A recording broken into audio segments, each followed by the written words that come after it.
Hello, good morning to all. I welcome you all on DJC classes. Today we will discuss about ecological succession. Let's start with the introduction. What is ecological succession? Ecological succession is the process of change in the species of an ecological community over time. It is unidirectional progressive event.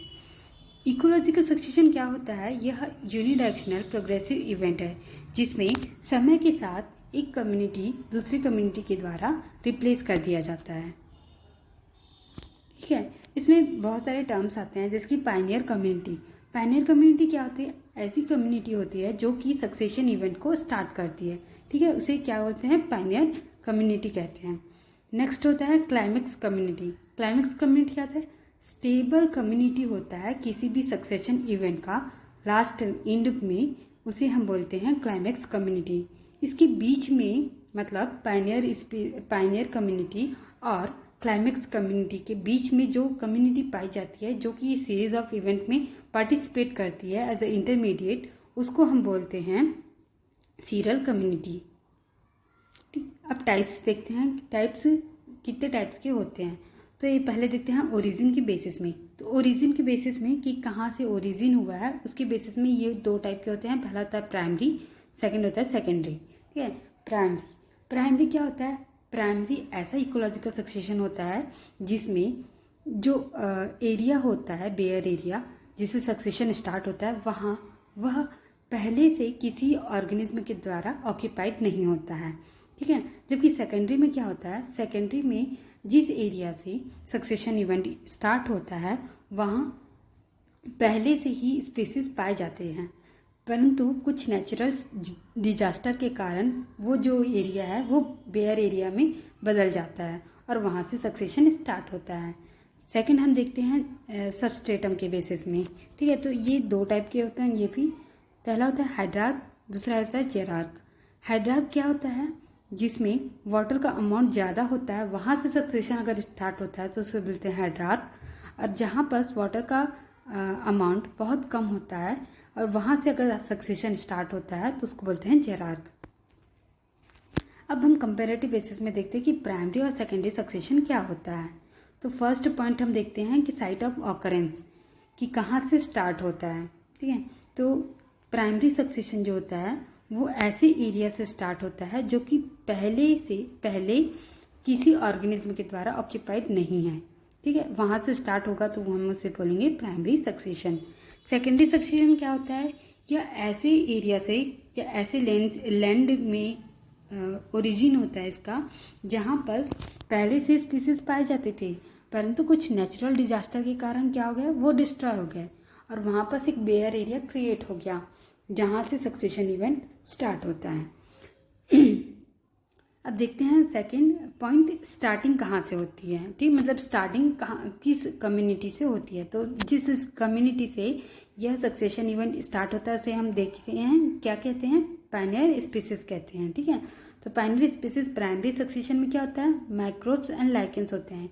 ये क्या करते हैं? ये bear area जो रहता है उसमें nutrients जो है उसको डेवलप करते हैं। ठीक है, और उसको फेवरेबल बनाते हैं किसके लिए? जो नेक्स्ट कम्युनिटी आने वाली है उसके लिए। ठीक है, तो प्राइमरी सक्सेशन में ऐसे ये काम करता है। जबकि सेकेंडरी सक्सेशन में हम देखते हैं तो क्या होता है? इसमें जो इनिशिएट करता है सक्सेशन को वो होता है वीडी प्लांट्स और ग्रासेस। अब टाइम की बात करते हैं तो प्राइमरी सक्सेशन में टाइम जो होता है कंप्लीट होने में इस सक्सेशन इवेंट को, तो वो क्या होता है? बहुत ज़्यादा होता है। जबकि सेकेंडरी सक्सेशन में हम देखेंगे तो उसका टाइम जो है प्राइमरी सक्सेशन के कंपैरिजन में कम होता है। अब हम इमेज के थ्रू समझने की कोशिश करते हैं कि प्राइमरी सक्सेशन क्या होता है, सेकेंडरी सक्सेशन क्या होता है।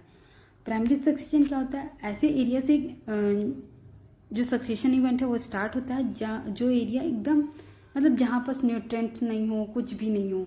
ठीक है, वहाँ से स्टार्ट होता है तो उसको हम क्या कहते हैं? प्राइमरी सक्सेशन कहते हैं। ठीक है, लाइकेंस जो होते हैं, मॉसेस जो होते हैं, यहाँ पर क्या कहते हैं? न्यूट्रिएंट्स रिच बनाते हैं इस एरिया को। ठीक है, उसके बाद जो है धीरे धीरे अलग अलग कम्युनिटी जो है वो डेवलप होते जाते हैं और एंड में क्लाइमेक्स कम्युनिटी में चेंज हो जाती है। ठीक है, तो यहाँ पर जो देख रहे हैं हम, यहाँ पर एक इमेज में दिखा रहा है बेयर रॉक है, उसके बाद लाइकेन एंड मॉसेस स्टेज है जो कि न्यूट्रिएंट रिच बनाते हैं उस एरिया को। उसके बाद क्या है, कुछ एनुअल हर्ब्स जो हैं वो वहाँ पर ग्रो करते हैं, फिर उसके बाद पेरेनियल हर्ब्स ग्रो करते हैं, फिर उसके बाद श्रब्स, एंड देन लास्ट में क्या होता है, लास्ट में इंड में जो बनता है उसको बोलते हैं क्लाइमेक्स कम्युनिटी, जो कि फॉरेस्ट होता है। ठीक है, अब हम देखते हैं सेकेंडरी सक्सेशन को। सेकेंडरी सक्सेशन में यहाँ ये इमेज में दिखाया गया है, एक जंगल है जहाँ पर आग लग गई है। तो आग लगने से यहाँ पर क्या हो गया है, यहाँ पर एक बेयर एरिया क्रिएट हो गया जहाँ से सक्सेशन इवेंट स्टार्ट होता है। ठीक है, I hope you will understand. अब देखते हैं हाइड्रार्क और जेरार्क क्या होता है। तो पहले देखते हैं हाइड्रार्क। हाइड्रार्क में कहाँ से स्टार्ट होता है, ऐसे एरिया से स्टार्ट होता है जहाँ पास वाटर का लेवल जो है बहुत ज़्यादा हो। ठीक है, वाटर जो है अबंडेंट अमाउंट में हो। ठीक है, जबकि जेरार्क कहाँ से स्टार्ट होता है, ऐसे एरिया से स्टार्ट होता है जहाँ पर वाटर जो है बहुत कम हो, कम मात्रा में हो। ठीक है, जैसे कि मरुस्थल हो गया, रेगिस्तान हो गया, वहाँ से स्टार्ट होगा तो हम उसको क्या बोलेंगे, जेरार्क बोलेंगे। ठीक है, इसमें पाइनरी स्पीसीज जो होता है हाइड्रार्क में वो फाइटोप्लैंक्टन्स होते हैं, जबकि जेरार्क में क्या होता है, लाइकेंस होते हैं। अब इसका क्लाइमेक्स कम्युनिटी, तो दोनों का क्लाइमेक्स कम्युनिटी जो होता है वो फॉरेस्ट होता है। एट द एंड जो क्लाइमेक्स स्टेबल कम्युनिटी जो बनती है वो फॉरेस्ट कम्युनिटी होती है। ठीक है, अब ये जेरार्क का है जो कि प्राइमरी सक्सेशन के सेम जो मैंने समझाया था वैसे ही है। अब देखते हैं हाइड्रार्क। हाइड्रार्क में क्या था,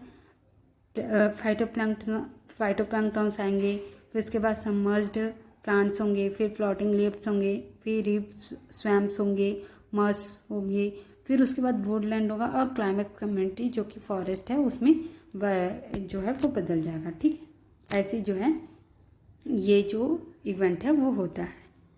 अब देखते हैं इसके मैकेनिज्म क्या होता है, मतलब कैसे ये काम करता है। तो फर्स्ट होता है न्यूडेशन। न्यूडेशन किसको बोलते हैं, nudation creation of bare area, bare side का क्रिएशन होता है, उस प्रोसेस को न्यूडेशन कहते हैं। ठीक है, न्यूडेशन के बाद क्या होता है, इन्वेजन। इन्वेजन मतलब न्यूडेशन हो गया, बेयर के एरिया क्रिएट हो गया, तो वहाँ पर कोई स्पीसीज जो है बाहर से आएंगे तो उसको क्या बोलेंगे, इन्वेजन। ठीक है, इन्वेजन हो गया, इन्वेट करेगा और वहाँ पर क्या होगा, अपने आप को इस्टेब्लिश करने की कोशिश करेगा। ठीक है, अपने आप को उसके उस नेचर के अकॉर्डिंग, उस इन्वायरमेंट के अकॉर्डिंग ढालने की कोशिश करेगा। ठीक है, फिर ढालने की कोशिश करेगा और खुद को इस्टेब्लिश करेगा, तो उस प्रोसेस को क्या बोलते हैं, इकेसिस कहते हैं। अब इकेसिस के कारण खुद को तो सक्सेसफुली इस्टेब्लिश कर लिया। अब इस्टेब्लिश करने के कारण क्या हो गया, वो बहुत जल्दी क्या करेगा, रिप्रोड्यूस करेगा, जिसके कारण क्या हो जाएगा, उसका जो संख्या है वो बहुत ज़्यादा ही बढ़ जाएगा। तो संख्या बढ़ने से क्या डिसएडवांटेज होगा, उन लोगों के बीच में क्या हो जाएगा, कंपटीशन हो जाएगा।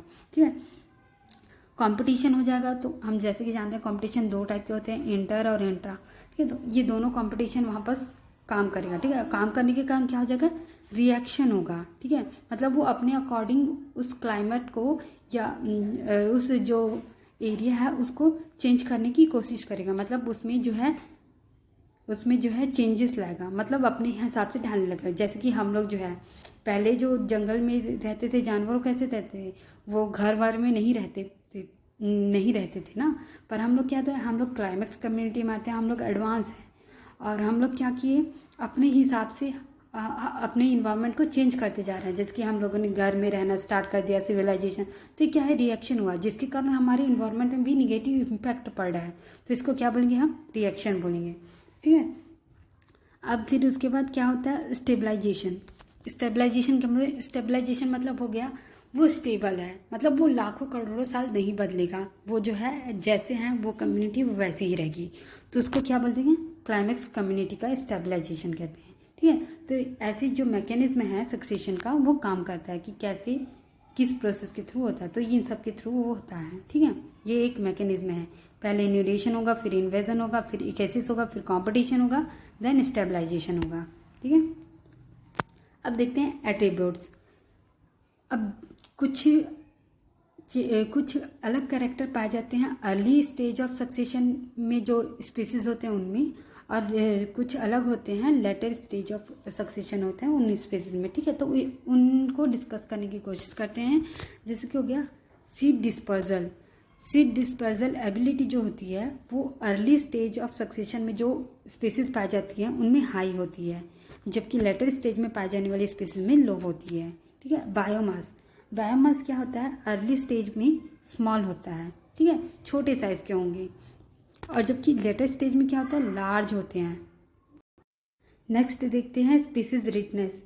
स्पीसीज रिचनेस जो होती है वो अर्ली स्टेज में कम होती है, जबकि लेटर स्टेज में क्या होता है, हाई होता है। ज़्यादा रिप्रोड्यूस करने लगता है तो क्या हो जाता है, हाई हो जाता है। ठीक है। ग्रोथ, जो ग्रोथ है वो किस पर डिपेंड करता है, अर्ली स्टेज वाले में intrinsic rate of increase are, इस पर डिपेंड करता है। ठीक है। और लेटर स्टेज वाले में के पर डिपेंड करता है। के क्या होता है, कैरिंग कैपेसिटी होती है। ये जो कॉन्सेप्ट है वो मैंने पहले ही क्लास लिया है इसका। अगर आपको ये कॉन्सेप्ट जो है, आर सिलेक्शन क्या होता है, के सिलेक्शन क्या होता है, ये सब के बारे में अगर आपको पता नहीं है तो आप प्रीवियस वीडियो देख सकते हैं। ठीक है। इकोलॉजी का बहुत सारा वीडियो है जो कि इस चैनल पे आप लोग को मिल जाएगा, आप जाइए और वहाँ देखिए। ठीक है। और एक्लिमेटाइजेशन पोटेंशियल, अब देखते हैं कि एक्लिमेटाइज करने की एबिलिटी तो अर्ली स्टेज में हाई होती है और लेटर स्टेज में लो होती है।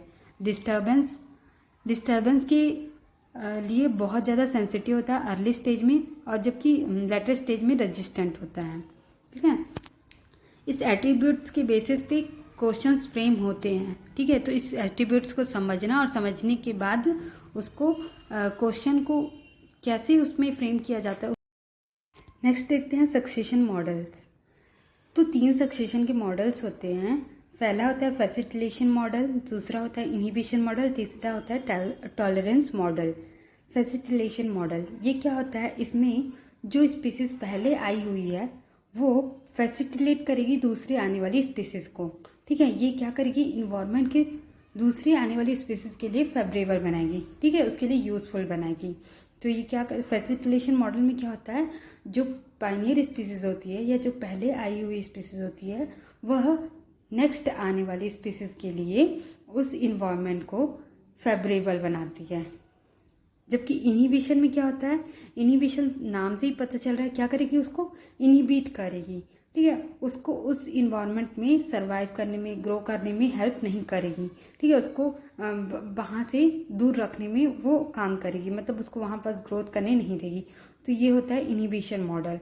टॉलरेंस मॉडल, टॉलरेंस मॉडल में ये होता है कोई भी स्पीसीज जो रहती है वो अगर उस पर्टिकुलर इन्वायरमेंट में अपने आप को अडेप्ट कर पाती है, एडजस्ट कर पाती है, तो वो उस इन्वायरमेंट में सर्वाइव करेगी। अगर वो अपने आप को एडजस्ट नहीं कर पाती है तो वो सर्वाइव नहीं कर पाएगी।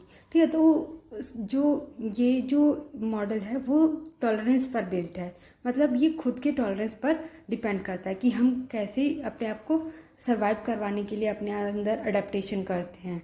ठीक है। तो इसको ये ग्राफ के थ्रू समझने की कोशिश करते हैं, फ्लो चार्ट के थ्रू। तो स्पीसीज ए जो है ये पॉजिटिव साइन जो है वो फैसिलिटेशन को दिखा रहा है। ठीक है। तो स्पीसीज ए जो है फैसिलिटेट कर रही है स्पीसीज बी को, स्पीसीज बी खुद को कर रही है और स्पीसीज सी को कर रही है। ठीक है। तो ऐसे क्या होता है, ये फैसिलिटेशन मॉडल है जिसमें एक स्पीसीज दूसरे स्पीसीज को फैसिलिटेट करती है। दूसरा होता है इनहिबिशन मॉडल। इनहिबिशन मॉडल में माइनस साइन जो है वो इनहिबिशन को शो कर रहा है। स्पीसीज ए जो है वो इनहिबिट करती है स्पीसीज बी को, और स्पीसीज सी जो होते हैं इनहिबिट करती है स्पीसीज बी जो है स्पीसीज सी को इनहिबिट कर रही है। टॉलरेंस मॉडल, टॉलरेंस मॉडल में 0 से रिप्रेजेंट करते हैं। ये साइन मतलब न्यूट्रल को दिखाता है, इससे कोई मतलब नहीं है। जो अपने आप को उस इन्वायरमेंट में एडजस्ट कर पाएगा वही जो है सर्वाइव कर पाएगा। अब देखते हैं क्वेश्चन कैसे फ्रेम होता है। तो क्वेश्चन डायरेक्ट ये जो ग्राफिकल रिप्रेजेंटेशन है उसके थ्रू ही पूछा जा सकता है। ठीक है। तो इसमें क्या होता है, ये ग्राफ दे देंगे आपको और पूछेंगे ये कौन से मॉडल को शो कर रहे हैं सक्सेशन का। तो ये कौन से मॉडल को शो कर रहे हैं, ये